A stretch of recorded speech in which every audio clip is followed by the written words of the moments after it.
படைத்த ரப்புல் ஆலமீன் இறைவனுக்கு மட்டுமே சொந்தமானது. அவன் படைத்தான், நம்மளை எல்லாம் ஆட்டுவிக்கின்றான், நம்மை எல்லாம் செயல்பட வைக்கின்றான். அந்த ஆற்றல் மிகு வல்லோனுக்கு முதல் வணக்கம் பெருமையும் சேர்த்த நிலையில் இங்கு வளைகுடா நாட்டில், அரபு தேச மண்ணில், குவைத் நாட்டில் அன்பை எல்லாம் வாரி கொட்டுகின்ற பேரன்பு மிக்க அன்புதங்களுக்கு எல்லாம் எனது நெஞ்சார்ந்த மகிழ்ச்சியும் பாராட்டுகளையும் வாழ்த்துக்களையும் முதலில் உரித்தாக்கி மகிழ்கின்றேன். இந்த குவைத் வாழும் மக்கள், அந்த மக்களுக்காக ஒரு மன்றம், குவைத் மக்கள் மன்றத்தின் தொடக்க விழா. கங்கை கோபால் இங்கே அமர்ந்திருக்கின்றார். அவர் மூலமாக வரவழைக்கப்பட்ட வாய்ப்பு கிடைத்தது.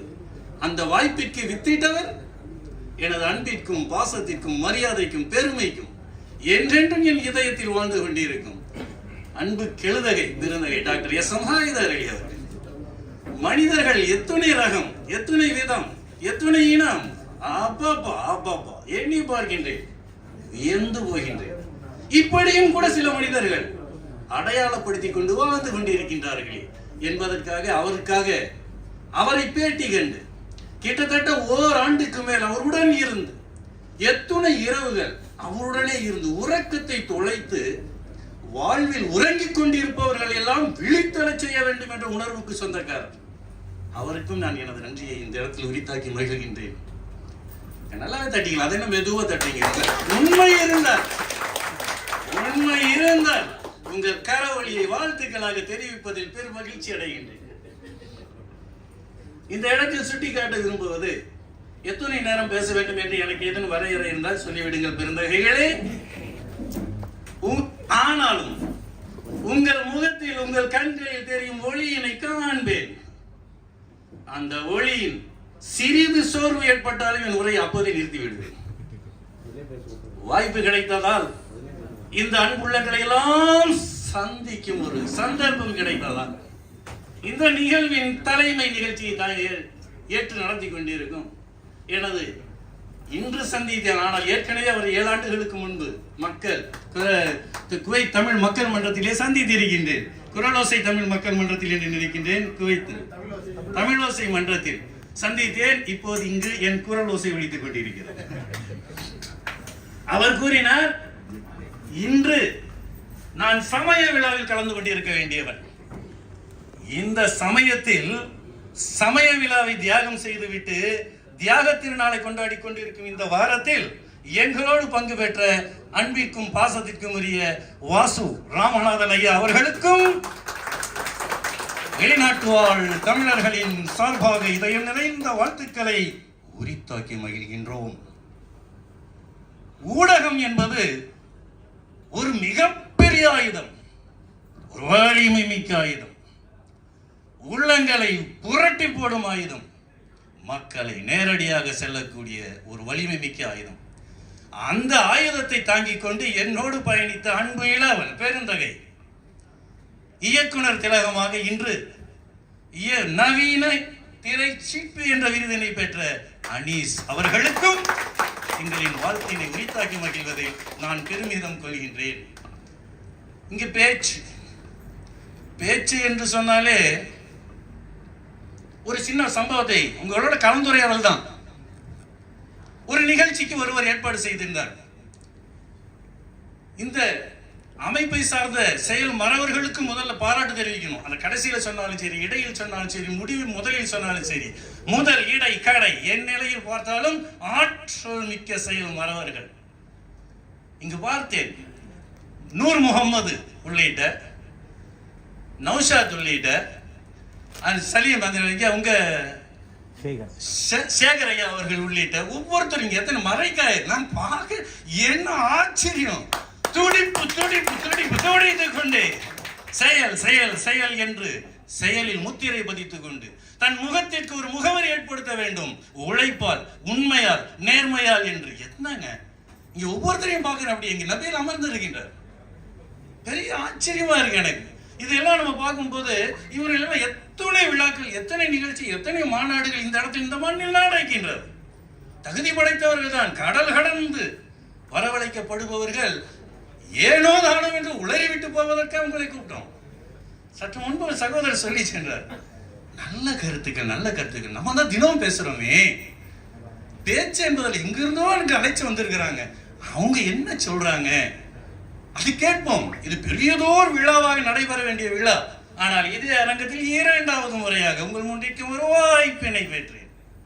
பேச்சு என்று சொல்லும் போது ஒரு நண்பர் மறைக்காயரை போல, நெல்லையாரை போல அவர் என்ன பண்றாரு, ஒரு நிகழ்ச்சி கூட்டு வர்றார். ஒரு பெரியவர் அவர்கள் பேசிட்டு இருக்கிறார். நம்ம தான் பேசுறவங்க நிறுத்தவே மாட்டோமே, ஏன் என்னவோ கேட்கறவங்களோட பாட்டு நமக்கு என்ன, எப்படி மட்டும் போட என்ன என்று 2 பேர் பேசிட்டு இருந்தாங்க. குழந்தைங்க, ஒரு குழந்தை சொல்லுகின்றார், 2 எப்பவுமே குழந்தைங்க உடனே ஏட்டிக்கு போட்டி, இவன் சொன்ன உடனே அவன் திருப்பி சொல்லுவான், அவன் சொன்னா இவன் திருப்பி சொல்லுவான். ஒரு குழந்தை சொல்லுகிறது, எங்க அப்பா அப்படின்னா. என்ன உங்க அப்பா? எங்க அப்பா நல்லா பேசுவார் தெரியுமா? டேய், எங்க அப்பா நல்லா பேசுவார், அவன் கூட இருக்கணும். உங்க அப்பா நல்லா பேசுவார், எங்க அப்பாவுக்கு எந்த டாபிக் கொடுத்தாலும் 2 மணி நேரம் பேசுவார் தெரியுமா அப்படின்னா. உடனே சொல்றேன், எங்க அப்பனுக்கு டாபிக்கே வேண்டாம், 4 மணி நேரம் பேசுவார்னு. அதுவா பேச்சு? கேட்டார் பிணிக்கும் தகையவாய், கேளாரும் வேட்பம் மொழிவதாம் சொல் என்பான் 2000 ஆண்டுகளுக்கு முன்பு வள்ளுவ பேராசான். சொல்லுக்கு இலக்கணம் உண்டு. நல்ல தகவலை நீங்க இதுக்கு மேடை அலங்காரம் என்றோ, பூசி மெழுகியோ, மிகப்பெரிய ஆளுமை என்றோ, நான் உங்ககிட்ட எனக்கு அகர முதல் எழுத்தெல்லாம் ஆதிபகவன்ல இருந்து ஊடுதல் காமத்திற்கு இன்பம், அதற்கு இன்பம் கூடி மூடி கூடி முயங்க பெரிய என்று சொல்லக்கூடிய அந்த குரல் நான் சொல்லிட்டு இங்க மேடையில் சொல்லிட்டு இருக்க அவசியமே இல்லை. குரல் ஒரு வாழ்க்கை தத்துவம். அந்த 2 மாணவர்கள் பேசியது போலவே ஒருத்தர் நிகழ்ச்சி ஏற்பாடு பண்றாங்க. அந்த நிகழ்ச்சியை பார்த்துட்டு இருக்கிற ஒருத்தர் பேசிட்டு இருக்கிறாரு, ரொம்ப நேரம் பேசிட்டு இருக்கிறாரு, நிறைய பேசுறாரு, என்னென்னமோ பேசுறாரு. அப்போ கடைசி இப்ப சேகரையா வந்தது போல இன்னொருத்தர் ஜுப்பா எல்லாம் போட்டுட்டு, இது நடந்த மாதிரி கேள்விப்பட்டேன். அவருக்குள்ள வந்தாரு, பெரிய ஜோல்னா பை போட்டிருந்தாரு. அவர் அப்படியே வந்தாரு. அங்க இங்க தேடி கடைசியில ஒரு இருக்கை முன்னாடி இருக்குது, நேரம் வந்தாரு, அப்படியே மெதுவா அங்க உட்கார்ந்தாரு. அந்த ஜோல்னா பைய அப்படியே மடியில வச்சாரு.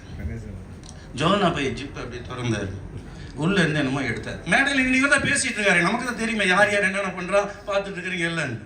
அந்த ஜோல்னா பையில இருந்து லேசா எடுத்து உருவி எடுத்தா துப்பாக்கி பிஸ்டல் எடுத்துட்டாங்க.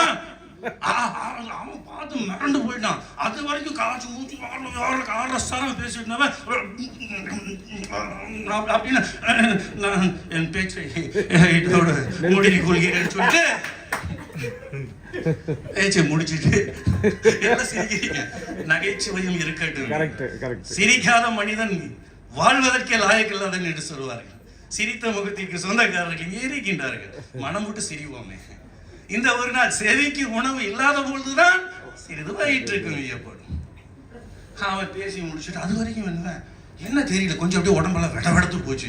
மேடையில் உட்கார முடியல. அவன் கீழே இறங்கி பக்கத்தில் பார்த்தா அந்த பிஸ்டல் எடுத்தானே துப்பாக்கி, அவனுக்கு பக்கத்தில் ஒரு சீட் இருந்துச்சு. மெதுவாக அவன் பக்கத்தில் போய் உட்காந்துட்டாரு. ஏசி சும்மா விறுவிறுத்து போகுது. கையில் அந்த டிஷ்யூ பேப்பர்ல இல்லை கர்ச்சீப் எடுத்தான், அப்படி இப்படி எல்லாம் தொடச்சு அவன்கிட்ட மெதுவா, ஏங்க ஏப்பா என்னப்பா துப்பாக்கியோட உட்காந்துருக்க அப்படின்னாரு. நான் பார்த்தேன், இல்லை என்ன தேடிட்டு இருக்கிறீங்க? இல்லை, நான் உங்களை சொல்றது துப்பாக்கி எடுக்கலைங்க, உங்களை பேச கூட்டம் பார்த்தீங்களா அவனை சொல்லுங்க அப்படின்னா. அல்லாஹ் அக்பர். நிச்சயமா அந்த மாதிரி இருக்காது. நெல்லை மறைக்காய் மாமாவுக்கு நன்றி தான் சொல்லணும். ஆக நல்ல தகவல்கள் நம் செவிக்கு கிடைத்தால் அதை போன்ற ஒரு இனிமை, அதை போன்ற ஒரு மகிழ்ச்சி, அதை போன்ற ஒரு ஆனந்தம் எல்லை இல்லாதது. நாளை இரவு விமானத்தில் நாங்கள் பறந்து தாயகம் சென்று விடுவோம். ஆனால் அந்த நினைவலைகள் சுகந்தமாக 8 ஆண்டுகள் கடந்து விட்டது. நான் இன்னும் எட்டாத செவிகள் உள்ளவர்கள் எல்லாம் இங்கே என்னை அழைத்து வாழ்த்துகிறார்களே, அதுதான் நன்கு பார்த்தீர்கள். அதைத்தான் நான் எண்ணி பார்க்கிறேன். அதை இந்த நிலையில் ஏகப்பட்ட சகவலை சொல்லிக் கொண்டிருக்கும் போது எது பேச்சு என்று சொன்னதுதான் தமிழ் சிறப்பு, தமிழின் மேன்மை. இங்கே ஒரு ஆளுமைகளுக்கு ஒரு அற்புத விழா என்று வெளிநாடு வாழ் தமிழர்கள் நலச்சங்கத்தின் அறக்கட்டளை ஆக அந்த நலச்சங்கம் என்பதால் தமிழர்கள் சார்ந்த நிகழ்ச்சி என்பதால் நாம் அனைவரும் தமிழர்கள் என்பதால் தமிழ் பற்றியும் சில வார்த்தைகளை பேசலாமே என்பதற்காக வந்தேன். ஐயா அவர்கள் தொடங்கும் போதே கூறினார், அகரம் முதலே எழுத்தெல்லாம் ஆதி பகவன் முதற்றே உலகு என்று சொன்னார். பாருங்க, திருக்குறள் உலகத்தின் ஒரு அடையாளம். ஐக்கிய நாட்டு சபையில பேசுவதற்கு நானும் தேர்வாகி இருக்கிறேங்க. எல்லாம் வாழ்த்துக்கு நல்ல காலம் நம்மீது வரட்டும். உலக தமிழர்களின் அடையாளம் என்பது மட்டுமல்ல, உலக திருக்குறள் ஒரு பொது நூல் என்பதற்கான தலைப்பு பேசுங்க. அதற்கு அன்வர் பாட்சியாரை தேர்வு செஞ்சிருக்கிறாங்க. அதான் ஆச்சரியம். ஏனென்றால் இனம் கடந்து, மொழி கடந்து, சமயம் கடந்து, ஜாதி கடந்து மனிதன் மனிதனாக வாழ வேண்டிய தத்துவங்களை, கருத்துக்களை, வாழ்வியல் நெறிகளை தன்னகத்தை கொண்டது திருக்குறள். உண்மையான விஷயங்க. அந்த திருக்குறள் தமிழில் எழுதப்பட்டிருக்கு. தமிழர்களுக்கெல்லாம் பெருமை. நம்ம எல்லாம் நினைத்து இரும்பு தடையக்கூடிய அந்த நூலுக்கு சொந்தக்காரர்கள் நாம், உரிமையாளர்கள் நாம். அறத்துல 38 அதிகாரம், 380 குறள். பொருட்பால்ல 70 அதிகாரம். சரிங்களா? 700 குறள். நீங்களே கேக்குறீங்களான்னு கேட்காதீங்க, நான் இப்போ கிராஸ் செக் பண்ணிக்குவேன். என்ன உண்மையா அவங்களுக்கு சொலல் வல்லன் சோர் வில்லன் ஆஞ்சான் அவனை ஈகல் வெல்லல் யாருக்கும் அரிது என்பான் வள்ளுவன் இல்லையா? சரி. இன்பத்துப்பால் 25 அதிகாரம், 250 குறள். பெரியதோர் நிகழ்ச்சி எல்லாம் குவிஸ் கொண்டு அதாவது வினாடி வினா போட்டியெல்லாம் வச்சு நீங்களும் ஆகலாம் லட்சாதிபதி என்று சொல்லக்கூடிய மிக பிரம்மாண்டமான நிகழ்ச்சிக்காக நம்ம வந்ததுங்க. சரி, வரும். அதுக்கும் ஒரு காலம் கனியும் இறைவன் நாடினார். இன்ஷா அல்லாஹ் வரலாம். ஆனால் வந்த அன்றுதான் இந்த மாதிரி ஒரு சோகமான சமயம் இருக்கும். ஏற்றுக்கொள்ளதான் வேண்டும். நன்மை தீமை, இன்பம் துன்பம், மேடு பள்ளம், இரவு பகல் இரண்டும் கலந்ததுதான் வாழ்க்கை. மகிழ்ச்சி மட்டுமே வாழ்க்கை அல்ல, அதையும் ஏற்றுக்கொள்ள வேண்டும். அல்ஹம்துலில்லாஹ் ஏற்றுக்கிட்டோம், அவ்வளவுதான், போயிட்டு இருக்கின்றது. ஆக அந்த தமிழை பற்றி சொல்லும் 1330 குறள்ல முதல் குறள் அகர முதல் எழுத்தெல்லாம் ஆதிபகவன் முதற்றே எழுது. நான் வரிசையா சொல்லுவேன். 2வது குறள், 3வது குறள். 38வது அதிகாரம் அறத்துப்பால் முடியுது. அறத்துப்பால் முடியுதுல ஊழி பெரு வழி யாவுல மற்ற ஒன்று சூரியனும் தான் முந்துரும்னு 380வது குறள். செந்தகம் செக் பண்ணிக்கிடுங்க. இது அறத்துப்பால் முடியுது. அடுத்து பொருட்பால் 39வது அதிகாரம். படை குடி கூழ் அமைச்சு நட்பு அரண் ஆறும் உடையான் அரசுருள் ஏறுன்னு அடுத்த குறள் பொருட்பால்ல தொடங்குகிறார். அது 108வது அதிகாரம். கயமைங்கிற அதிகாரத்துல எற்றற்குரிய கயவர் ஒன்று உற்றக்கால் விற்றற்குரிய விரைந்துன்னு சொல்லி 1080வது குறள் அது முடிக்கிறார். 108வது அதிகாரம். 109வது அதிகாரம் தகை அணங்குறுத்தல். அணங்குகள் ஆய் மயில்களோ கணங்குலை மாதர்கள் மாளும் என் நெஞ்சு என்று அந்த 1081வது குறள் இன்பத்து பால்ல தொடங்குறார். இன்பத்து பால்ல காமத்து பால்ல கூட குழந்தை உட்கார வச்சு சொல்லி தரலாங்க. இன்பம் இல்லாம காமம் இல்லாம 800 கோடி இன்னைக்கு பெருகி வந்திருக்குமா? அந்த அன்பு இளையோடணும். 1330வது குறள் 133வது அதிகாரம் தான் கூடுதல் காமத்திற்கு இன்பம், அதற்கு இன்பம் கூடி முயங்க பெரிய அதை அனுபவிச்சு பார்த்து கொடுங்கன்னு சொல்றாரு. சரி, போகட்டும். இப்போ இந்த 1330 குறள் 133 அதிகாரம் தமிழ்ல இருக்கா? தமிழ் நூல் தானே, எதன் சந்தேகம் இல்லை. ஆனால் திருக்குறளில் 1330 குறள்களையும் ஒரு இடத்துல கூட தமிழ்ங்கிற வார்த்தை இல்லைங்க. தமிழ் என்ற வார்த்தை இல்லை. ஆச்சரியமா இருக்கு. என்ன அது? தமிழே இல்லாத சொல் இல்லாம தமிழ்ல எப்படி ஒரு நூல் எழுத முடியும்? அதுதான் தமிழ். சரி, அந்த தமிழை அதுக்குள்ள இருக்குதுங்கிறத அதை சுட்டி காட்டுறாரு. சும்மா ஏதோ சொல்வது பேச்சு பேசல, அது செயல்ல இருக்குதா? அதுதான் முக்கியம். எப்படி கொண்டு வர்றாரு பாருங்க. அகர முதல எழுத்தெல்லாம் ஐயா தொடங்கலா? தமிழ் எழுத்துக்கள் தமிழ்ல என்ன? அகர முதலாய் நகர இருவாய் சொல்றோமா? ஆள தொடங்கி உயிர் எழுத்து 12, மெய் எழுத்து 18, 30 எழுத்து அகரம் தொடங்கி நகரம். தொல்காப்பியர் தான் சொல்றாரு. முதல் எனப்படுவோம் 30 என்பன்னு சொல்றாரு. சரி, இப்ப அந்த இலக்கிய அந்த ஸ்டெப்களை போல அதுக்குள்ள வாய்ப்பு நிறைய பேசணும். இதாக இருக்கும். நான் தொட்டு செல்வதற்கு இது என்ன தெரியல, பார்த்துக்கிடுங்க. அப்போ இந்த தமிழ்ங்கிற வார்த்தை இல்லை. ஆனா தமிழ்ல சொல்லப்பட்டது உயிர் எழுத்து 12, மெய் எழுத்து 18, அகர முதலாய் நகர இருவாய். இன்னல முடியுது. அகர முதல் எழுத்தெல்லாம் தொடங்குற குறள் ஆள தொடங்குறாரு.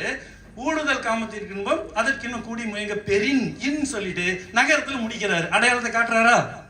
சரி, பாத்துங்க. தமிழ் எழுத்துக்களை சொல்லும் போது வல்லினம் மெல்லினம் இடையினம் சொல்றோம். வல்லின எழுத்துக்கள் 6, மெல்லின எழுத்துக்கள் 6, இடையின எழுத்துக்கள் 6.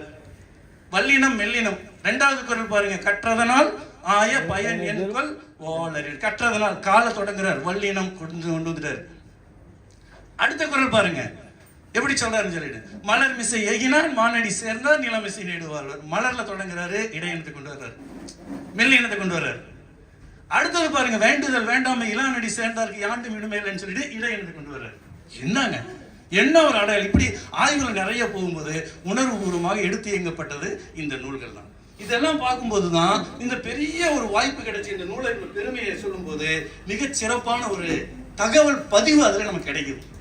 சரி, இப்படி சொன்னவங்க தான் என்னென்ப ஏனை எழுத்தென்ப இவ்விரண்டும் கண்ணென்ப வாழும் உயிருக்கு, என்னும் எழுத்தும் கண்ணெனத்தகும்.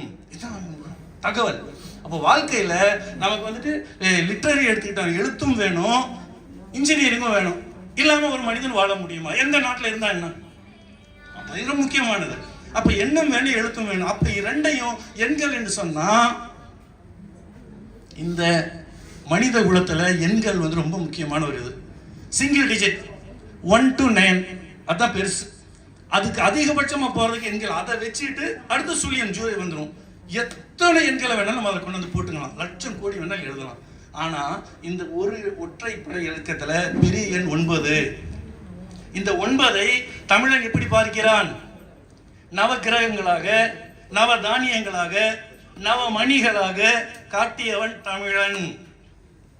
பதிவு எவனும் யாரும் சொல்லல, தமிழரின் வரலாற்று பதிவு. அடுத்த டிஜிட் கீழே வாங்க, எங்க எலக்ட்ரானிக்ல எடுத்தாக்கா டக்கு டக்கு டக்கு டக்கு டக்குன்னு குறையும். அடுத்தது 8 திசையும் சென்றிடுவீர் 8 திஸ்கும், கலை செல்வங்கள் யாவும் கொண்டு இங்கு சேர்த்திடுவீர் 8 சொன்னான். அடுத்தது 7 சொல்லும் போது அந்த இடத்துல பாருங்க 7 சீர் விப்ஜியார், அதான் வண்ணங்கள் 7, இசை 7, 7 பிறப்பு சொல்லி போறாங்க. அது கீழே அடுத்தது 6ன்னு வரும்போது 6ஐ அடையாளப்படுத்தியவன் தமிழன். எப்படி சொல்றாங்க? அறுசுவை உணவு, சாப்பிட்டாதாங்க ஆரோக்கியமா இருக்க முடியும். Health is wealth. நம்ம ஆரோக்கியமான சாப்பாடு சாப்பிடுறோமா? நம்ம தினம் நம்மளே செக் பண்ணிக்கிறோம். நான் ஒழுங்கா இருக்கேனா, என் நிலைமை சரியா இருக்கா, இன்னைக்கு என் கண்டிஷன் எப்படி, நாளைக்கு நான் எப்படி என்ன தெரியல. இதுதான் வாழ்க்கை. அப்போ நீ ஆரோக்கியமான உணவு என்று சொல்லக்கூடிய, அறுசுவை உணவு என்று சொல்லக்கூடிய 6 சுவை நம்ம கிட்ட வருதா இல்லையே பார்த்துக்கிடுங்க. இது வந்து அடையாளப்படுத்தியவன் தமிழன். அது அடுத்தது 5 வாழும் நிலத்தை 5ஆ பிரிச்சு காட்டினவன் தமிழனுங்க. குறிஞ்சி, முல்லை, மருதம், நெய்தல், பாலை. பால் 5 பாலை பிரிச்சுனா, ஆண் பால், பெண் பால், பலர்பால், ஒன்றன் பால், பாலவின் பால். என்னங்க மொழியை 5ஆ பிரிச்சான். எழுத்து இலக்கணம், சொல் இலக்கணம், பொருள் இலக்கணம், யாப்பு இலக்கணம், அணி இலக்கணம். என்ன அப்பப்பா தமிழன் என்று சொல்லடா, தலை நிமிர்ந்து நில்லடா, சும்மா வச்சோன்னா. சரி, அடுத்து கீழே இறங்கலாம். 4 ஏங்க என்ன புளிர் அடிக்கிற மாதிரி இருக்குல்ல, சில்லுன்னு இருக்குல்ல, ஏசியா இருக்குதுல்ல, இதுல பேசுறோம் சொல்றோம். கீழே இறங்கி நடக்கும்போது அடிக்கணும்ப்பா, முடியலப்பா சொல்றோம்ல. சில காத்துறாங்க, சூப்பரா இருக்குல்ல சொல்றோம், பேசுறோம். நம்ம எல்லாம் உணர்ந்ததுதான். உணர்வது உடையார் முன் சொல்லல் வளர்வதன் பாத்தியுள் நீர் சொரிந்தற்று. தாத்தன் சொல்றான் வள்ளுவன். இங்க எல்லாம் உணர்வாளர்கள், உணர்ந்து கொள்ளும் அறிவுக்கு சொந்தக்காரர்கள் என்பதால் இந்த கருத்தை நான் பதிவு பண்றேன். வடக்கிலிருந்து வீசினா வாடை காற்று, கிழக்கிலிருந்து வீசினா கொண்டல், மேற்கிலிருந்து வீசினா கோடை காற்றுங்கிறான், தெற்கிலிருந்து வீசினா தென்றல் காற்றுங்கிறான். மவனே, தமிழன் காத்துக்கு கூட பேர் வச்சவன்டா, காற்றுக்கு கூட பேர் வச்சவன் தமிழன். சும்மா வச்சா பெருமையான விஷயம். 3 தமிழை 3ஆ பிரிச்சாயா. இயற்றமிழ், இசைத்தமிழ், நாடகத்தமிழ். இங்க நாடகத்தமிழ் இருக்கின்றார், இயற்றமிழ் இருக்கின்றோம், இங்க இசைத்தமிழ் இருக்கிறாங்க. சொன்ன ஆச்சரியம். மொழியை 3ஆக பார்த்தவன். வாழ்க்கையை 2ஆ பிரிக்கிறாங்க. அடுத்தது வெளியில வேஷத்துல ஒரு வேடம் தெரிப்பான் மனுஷன், உள்ளே வேற மாதிரி இருப்பான். உள்ளேயும் வெளியில ஒன்னா இருக்கணும். உள்ளொன்று வைத்து புறம் ஒன்று பேசுவார், உறவு கலவாமை வேண்டும். என்ன அழகா சொல்ற ராமலிங்க அடிகள். வாழ்க்கையை 2ஆக பிரித்து தொல்காப்பியர் அப்போ சொல்லிட்டாரு. தமிழன் தான் சொன்னான், முதல்ல சொன்னான் அக வாழ்க்கை, புற வாழ்க்கை. என்னங்க 2. அதுக்கு அடுத்து கீழே நீங்க அடுத்து மூத்தா இப்ப முதலுக்கு வர நம்பர் 1 ஒழுக்கம். ஒழுக்கம் விழுப்பம் தரலான், ஒழுக்கம் உயிரினும் ஓம்பப்படும். என்னங்க ஒழுக்கம் தான் அது ஆண் பாலுக்கு தான் பெண் பாலுக்கு தான் இல்லை, இருபாலருக்கும் பொதுவாக வைப்போம். ஒழுக்கம் தவறிவிட்டால், ஒழுக்கம் கெட்டுவிட்டால், ஒழுக்க நிலை மாறிவிட்டால், ஒழுக்கம் சிதைந்து விட்டால் அவன் மனுஷன். அவன் ஆடு மாடு கோழி நாய்கிட்ட போய் நம்ம கேட்க முடியாதுங்க, மனிதர்கிட்ட தான். ஆக எண்களை கொண்டே வாழ்வியல் தத்துவத்தை படம் பிடித்து காட்டியவன் அந்த பேர் தமிழன் தான். அதெல்லாம் பெருமையான ஒரு செய்திகள் தான். ஆக இந்த பெரிய நிகழ்ச்சியில கலந்துக்கிட்டோம். தமிழோட இந்த பெருமையை பார்த்து இந்த இடத்துல 3 முத்துக்களை சொல்லி மிகப்பெரிய அற்புத விழா. செல்வம் ஒரு இடத்துல இருக்கும், அறிவு ஒரு பக்கம் இருக்கும், ரெண்டும் ஒண்ணு சேராது எப்பவுமே. இரு வேறு உலகத்து இயற்கை, திரு வேறு தெள்ளியராதலும் வேறு, அது எப்பவுமே சேராதுங்க. இது இருந்தா அது இருக்காது, அது இருந்தா. ஆனா இங்க பாருங்க, ரெண்டு சேர்ந்த ஒருத்தர் இங்க உட்கார்ந்துருக்காரு. என்னங்க என்னங்க இருக்கிறார்கள் அல்லவா, சான்றுக்கு. இதுதான் ஆச்சரியம். ஆக இதை போன்ற ஒரு பெரிய ஒரு நல்ல நிகழ்ச்சிகளை தொடர்ந்து நீங்க நடத்துறீங்க. வாழ்வியல் பதிவுகளா மிகப்பெரிய ஒரு உயர்ந்த நிலைக்கு நீங்க போகணும் என்று சும்மா 1-2 தான் லேசா தொட்டுட்டு போனேன், வேற ஒன்றும் இல்லை. இந்த ராமாயணம் மகாபாரதம் எல்லாம் சொல்றாங்க. ஆமா. ஆக அது போல பல தகவல்கள் இன்ஷா அல்லாஹ் வாய்ப்பு கிடைச்ச அதில் சொல்லலாம். நல்ல பதிவுகள் போய் சேரணும். கல்வி என்பது மிகப்பெரியது. கல்வி என்பது, புத்தகம் என்பது, இந்த வாய்ப்பு என்று பாருங்க. அவரெல்லாம் 50 தினார் சம்பளத்துக்கு இந்த மண்ணில் வரும்போது தலையில சுமந்துட்டு அந்த லோடெல்லாம் தூக்கிட்டு போனேன்னா பதிவு செய்யறாரு. ஆனா 50 தினார்ல 40 தினார் வீட்டுக்கு அனுப்பிச்சிட்டு 10 தினார்ல 5 தினார் செலவு வச்சுட்டு மீதி 5 தினார் புத்தகங்களை வாங்கி படித்த மனிதர். உண்மைங்க இது. அந்த புத்தகத்தில் பாருங்க, எதுவுமே கதையல்ல, நிஜம் சொல்லப்பட்ட கருத்துக்கள். நான் ஏன் சொல்றேன்னா, பக்கங்களை புரட்டுவது அல்ல கல்வி, நம்மையே புரட்டி போடுவதாக அமைய வேண்டும், அதுதான் கல்வி. ஆக அந்த ஒரு உன்னதமான ஒரு நிலைக்கு சொந்தக்காரங்க நிறைய இருக்கிறீங்க. ஆற்றல் செயல் மறவர்கள் எல்லாம் இருக்கிறாங்க. உங்களுடைய உண்மையான உழைப்பு, உங்கள் உண்மையான செயல்பாடுகள் அனைத்துக்கும் அல்லாஹ் சுப்ஹானஹு வ தஆலா இறைவன் நற்கூலி வழங்குவானாக, நற்கூலி வழங்குவானாக. உங்களுக்கெல்லாம் மேன்மேலும் சிறப்புகள் சேரட்டும் இன்ஷா அல்லாஹ். அனைவருக்கும் உடல் நலம், நீண்ட ஆயுள், நிறைந்த செல்வம், உயர்ந்த புகழ், மெய் ஞானம் பெற்று நலமும் வளத்துடன் மேன்மேலும் பெருகட்டும். குவைத் மண்ணின் புகழ் வையமெல்லாம் தலை கட்டும். உங்களில் ஒருவனாக நானும் நின்று அதை கண்டு ரசிப்பவனாக இருக்கட்டும். எங்கள் அனைவருக்கும் இறைவன் பேராற்றல் வழங்கட்டும் என்று சொல்லி உங்களிடமிருந்து விடைபெறுவது உங்கள் திருக்குறள் அன்வர் பாட்ஷா. அஸ்ஸலாமு அலைக்கும் வ ரஹ்மத்துல்லாஹி வ பரகாத்துஹு.